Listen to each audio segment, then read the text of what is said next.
I like to think that I had the courage to dream of the impossible. This is a story about ambition, nanotechnology, and changing the world.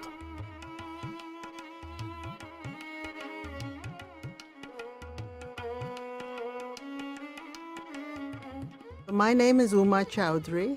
I grew up in Mumbai, in India, when it was still called Bombay. Bombay is a city of, at the time it was 12 million people. Today it's more like 15. Teeming with people.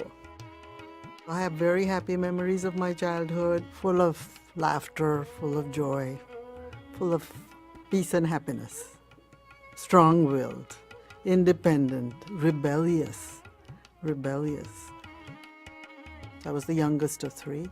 My father, who was an important influence in all of our lives, had a very strong desire to get his children educated. He himself didn't get beyond high school, and so he wanted to live out his life through his children's eyes. And it was very important to him that my report card from my school was the best. And so I felt a lot of pressure to always excel. My father tried to get me into music, into dance, into painting, and we tried everything to see where my talent lay. I was willing to work hard at those things, but it didn't come as naturally as math and science did. I wanted to become a scientist, and I wanted to become one that was somehow internationally famous. In the 1960s, Mumbai was deeply patriarchal, and women often found themselves and their dreams in second place. Uma bristled under its inequities, particularly at home, where her brother got top billing. Towards the end of my stay in Mumbai, I began to think, well, I got to get to a place where I can be equally important. Uma researched her future avidly and dreamed of studying in the United States. She spent hours at the British Library in Mumbai, poring over listings of the nation's top schools, successful professors, and Nobel Prize winners. I aspired to want to follow in their footsteps, and I wanted to become a scientist of international repute. I remember applying to all the schools that were in the top 15 or 20 that I could try to get into. And I'll never forget the most exciting day when the postman arrived and I opened this envelope. It was a thick envelope that said, "You have been admitted to Caltech and we have a scholarship for you." I was in seventh heaven. I was 20 years old. The government only allowed $8 for anyone leaving the country. So I had $8 in my pocket. Never left India before, never got on a plane. I'd never seen anything like California or any city in the US because we didn't have television when we were growing up. It was hard leaving my parents, it was hard leaving home, and I didn't know what I was in for.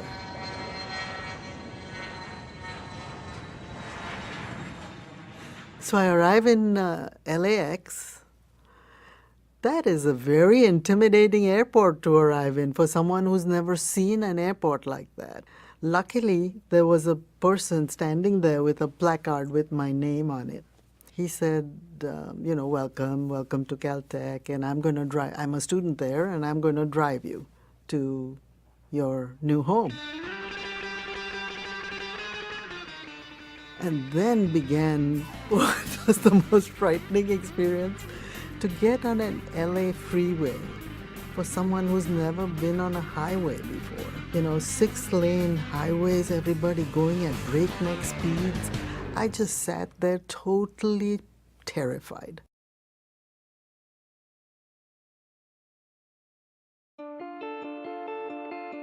My bachelor's degree from India was in physics and math. So I was going to be a particle physicist because there were 3 Nobel laureates at Caltech who were particle physicists. I just thought that was the thing to do, because I'd heard the Nobel Prize is the highest prize you can aspire to as a scientist. Ignorance is bliss. So when you're ignorant, you're not afraid to dream. And I dreamed very courageously. And then, when I went to the first course and the second course and a third course, then my eyes began to widen and I said, okay, we're going to have to slow down and take very small steps to be able to get to where we want to get, because this is not easy. Uma's ambition inspired her to constantly consider what should come next.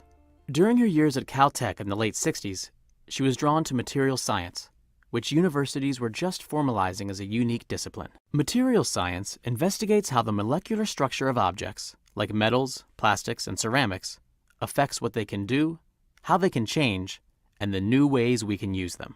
This one professor, French professor I met, he said, if you're a little interested in materials, I'll make you much more interested.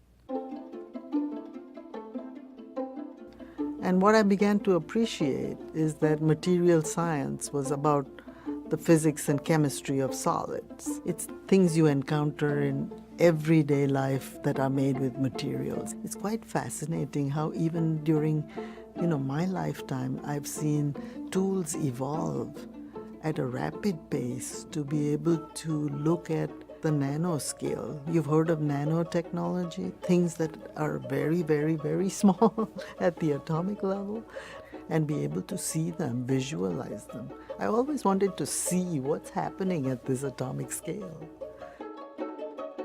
I graduated with a master's degree at Caltech and wanted to go to get my advanced education, my PhD in material science. My husband came across from India. We got married. So despite my father's wish that this was just infatuation and it would all wear away once I got to California and I'd meet a very bright young gentleman at Caltech whom I would want to share my life with, but I wasn't going to change my mind. I was steadfast in my belief that that was the man I was going to marry. Uma and her husband Vinay moved to Cambridge and enjoyed an ambitious life together. While he pursued his PhD at Harvard University, Uma started her doctoral study in materials science down the road at the Massachusetts Institute of Technology. Wasn't without hard work, though. I can't emphasize the fact enough that it was a lot of work, very little play in those years of trying to close the gap between where I had come from and where I wanted to go. It was a huge gap. At MIT, Uma worked on her PhD through a grant from the Atomic Energy Commission, now the Department of Energy, where her worldview widened considerably. With a greater awareness of the world's energy needs, Uma specialized in finding practical applications for the high-temperature ceramics she'd mastered at Caltech. This helped her create battery materials that would remain stable under severe conditions. This juncture, the intersection of material science and the betterment of the marketplace, would be the foundation of the rest of her remarkable career. And that first step? One of the most advanced and prolific industrial research labs around, DuPont. I said, well, if I go to a research lab in industry, then I can at least aspire to do very high quality research that could someday end up in a practical application. And maybe along the way I will make discoveries and inventions that will change the world. The Chowdhrys moved to Wilmington, Delaware, where Uma and Vinay each found a remarkable home for their career passions and a shared love of science. America really transformed my life, and the DuPont company had a huge role in doing that. DuPont had this incredible reputation of having changed the world. Not only did they change the world of clothing, they changed the world of construction, they changed the world of transportation. The image in my head was like a giant playpen, where scientists could come and find all the tools that they could ever want and all the gizmos they could want and play. It was very much, do whatever your heart desires because good things will happen. Uma took advantage of this energy to advance battery technology and discover new catalyst materials. In her eyes, the sky was the limit. I remember asking for $1 million microscope and everybody laughed. But this was the state-of-the-art microscope where you could begin to look at atomic levels.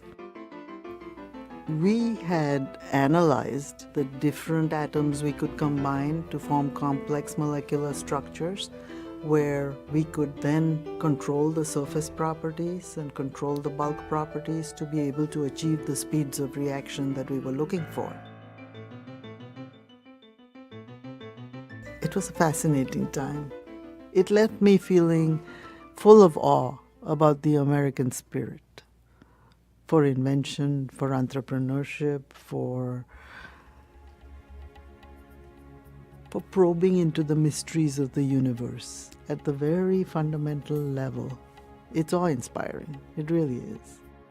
Chemistry underwrote almost everything Uma did at DuPont, including biology, material science, and engineering. Her work here was mission-based and exciting, and she and her team dreamt big dreams about how they might globalize their research. While Vinay created Qualicon, a company that revolutionized food safety with DNA fingerprinting, Uma was at the forefront of the sustainability movement, with new superconductors, feedstocks, electronics, and polymers. Her team started converting cellulose into biofuel and re-engineering bacteria. She furthered her mission-based philosophy by expanding her research capabilities around the globe.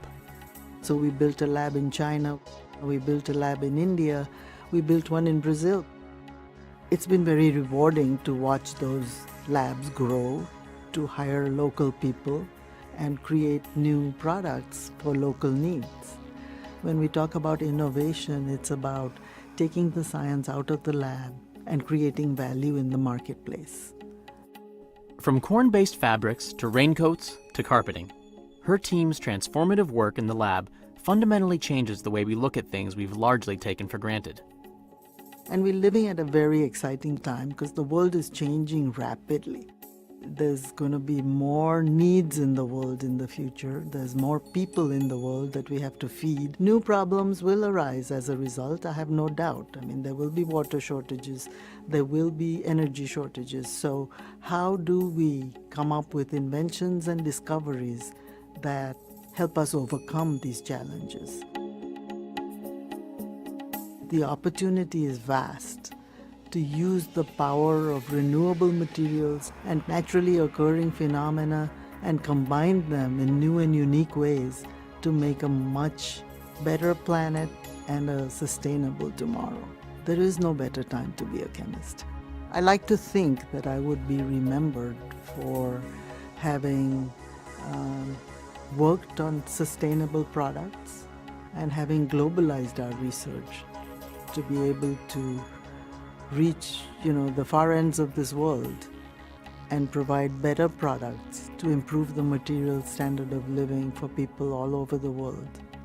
And chemistry has been at the root of all that we do.